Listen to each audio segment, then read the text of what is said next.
Welcome to the Near Memo, a weekly conversation about search, social, and commerce.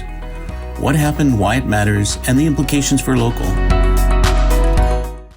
So the third and more amorphous final item today is a kind of a mashup of a couple of things that are sort of rolling around in my brain, which is one, I listened to a podcast last night. I got around to it after, a couple of weeks, I think is when it was first released, featuring a guy named Mustafa Suleyman, who many people may know as the co-founder of DeepMind. Very interesting guy. And he was talking about how he thinks AI tools, AI personal assistants are going to totally supersede traditional search that we have today. And he gave a series of reasons for that. But he thinks it's inevitable. He sort of projected out 10 years. In 10 years, search will look nothing like it does today, which you guys in the green room sort of laughed at as a very that was David laughing. I was laughing at something else. I don't remember what, but not the sort of tech bro perspective. I think you characterized it as. That's right. Yes, and I think that's a valid critique of a lot of these sort of early predictions of adoption. Anyway, it was a very interesting podcast. We can reference it in the show notes.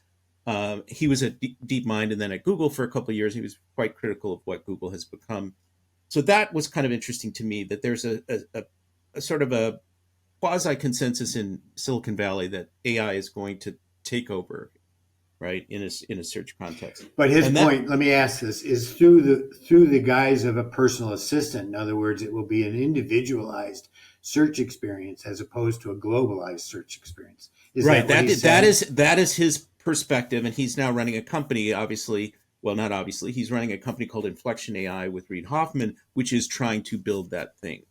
Which currently that is the direction that Google is going with Bard. Very clearly, they are trying to get more personalized than Google does today.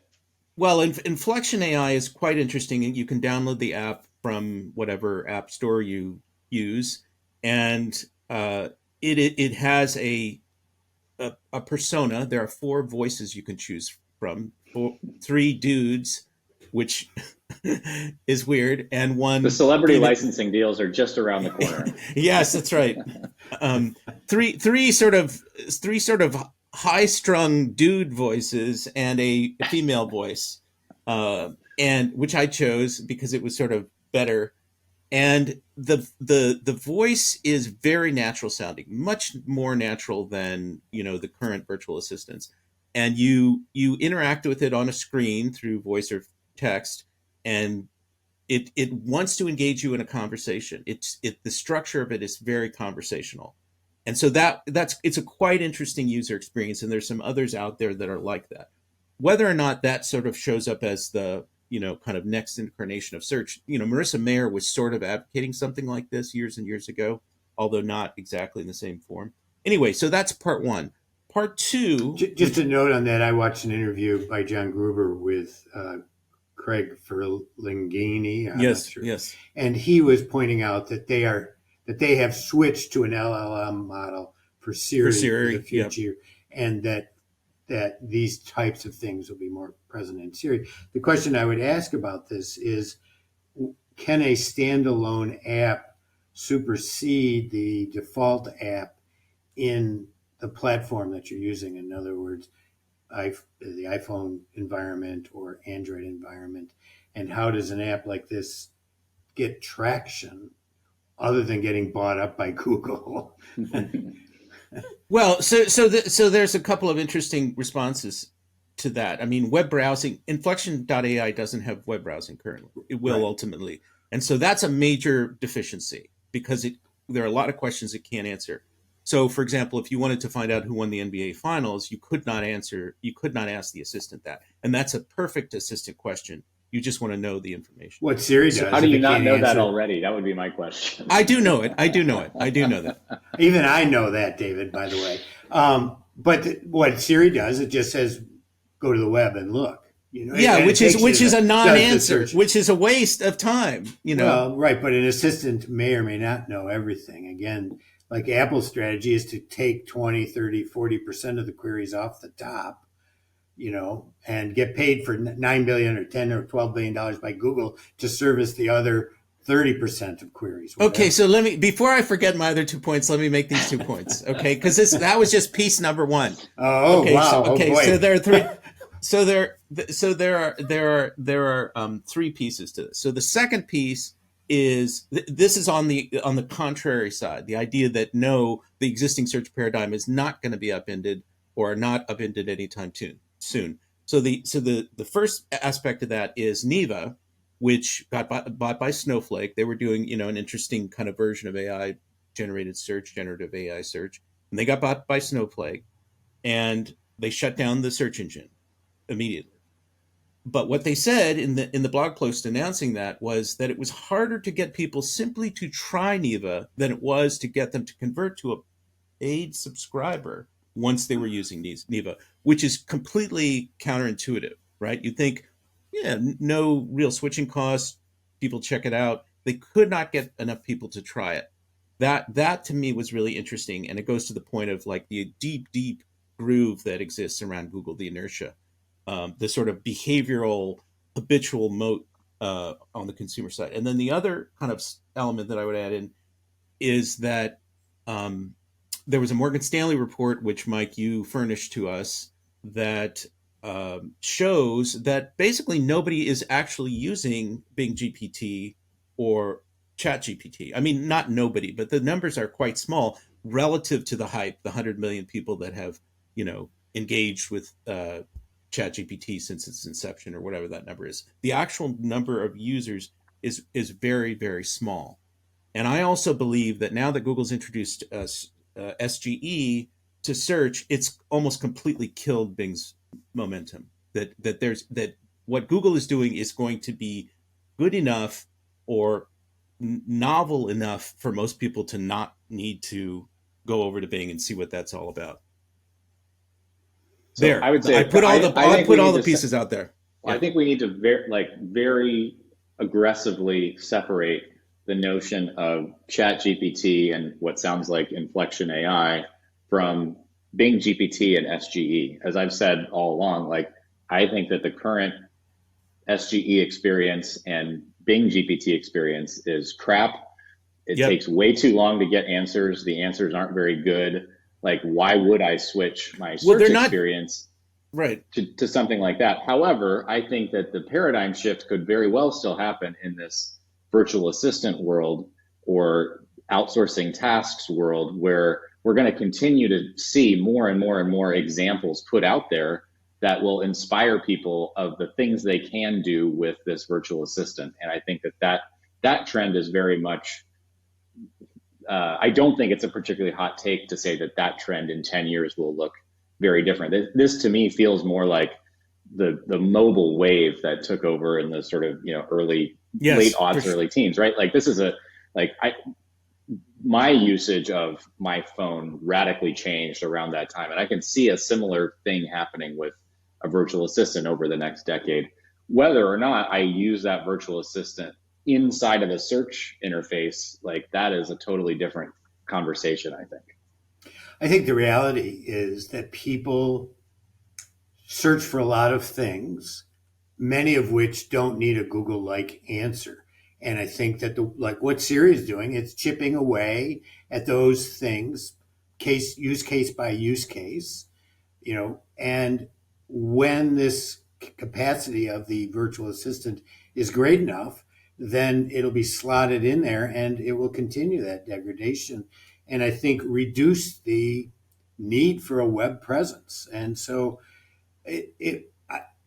our predictions, ours, yours, mine, whatever, of the virtual assistant becoming a dominant metaphor, maybe we're too early predicting. Yeah, for sure. I think that's exactly right. It will be the metaphor. Although it depends on what people are using as a platform, right? I mean, is it a headset? Is it a phone? We don't know. It looks like that could change too. This is not a totally mutually exclusive world. I mean, search as we know it and the virtual assistant and whatever that world becomes will coexist. I don't know what the breakdown is between informational queries and other types of queries, transactional queries, commercial queries. But I think most of the informational queries can probably be serviced by the virtual assistant model, where you're really looking for, and provided that you can trust it. That's a big caveat. But I think it really depends. I sent you guys sort of a joke example this week of trying to get a virtual assistant to answer my US Open sort of trivia question about Max Homa, and it couldn't do it. It wasn't even close. And so I think it really depends on the depth of knowledge of the virtual assistant. I think, sure, who won the NBA finals? Like, that's a really easy thing to solve, but like returning an appropriate result for a long tail informational query, I think is still, we're years from that being dialed well, in. Not in a vertical domain, not if you have the domain expertise to train that assistant on, some golf. So I have to install a golf assistant for golf related questions? Like, that sounds like a nightmare. That sounds like the Alexa skills problem all over again. Maybe. Well, that's the plugin issue, right? I mean, if the kind of plugin metaphor concept works, then perhaps you bring that domain expertise into a general tool. But so far, the plugin experience is pretty crappy on ChatGPT. So I don't know. But I mean, certainly the data exists to answer that question. And it's a question of how you get it into the tool that you're using. But I just find it very interesting because having played with a number of these sort of conversational AI tools recently and experienced that UX, it's really different than the search experience, and in some ways much more interesting because it is conversational in a way that Google is not conversational and probably will never be. Maybe Google can make Bard into that thing, and Google would be really smart to turn Bard into a true personal assistant, because then it would differentiate it from SGE and it would make it a really interesting product, not just a defensive product. But I'm a believer that the search UX, search interface that we have will be dramatically impacted over time by the virtual assistant kind of metaphor. And I don't see how. I mean, I'm eager to abandon Google as it currently exists. Well, I just am so frustrated by it. Yet it's on some level how I'm making my living. So, but I find it really interesting that we have people who are not making the change, and then the sort of seeming inevitability, gravitational force that AI and the virtual assistant kind of metaphor represent. So those two things are really interesting to see how that plays out and how that impacts, how the timeline sort of evolves. So I have one final question for you, Greg. You came into the green room a little stressed. Has this 30 minutes relaxed you? It's distracted me. Now good. I have to we go served back. our purpose. Yeah. Now you have to go back to reality. Now I have to go. Well, no, it's not reality. This is reality as much as anything else. I have to go back to just getting the newsletter done, and I've got a conference session later today. So it's just a confluence of things that are impinging on my, normally equanimity. Yes, precisely. I normally love writing the newsletter, except when there's too much time pressure and I have to, make shit up. All right. So thanks for listening to us this week. As always, tell your friends. And we have a great interview with Mark Prelo of the Overture Mapping Foundation coming up for you next time. He's just a really interesting person with a great perspective on the future of maps. And we, of course, will be back, as always, next time. We hope this podcast has sufficiently distracted you from whatever has been creating anxiety. Yes. Happy Father's Day, and enjoy the US Open on one of my all-time favorite courses, LA Country Club. Okay. Thanks for joining David, Mike, and Greg. To stay on top of the latest developments in local, subscribe to our newsletter at nearmedia.co. We'll see you next week.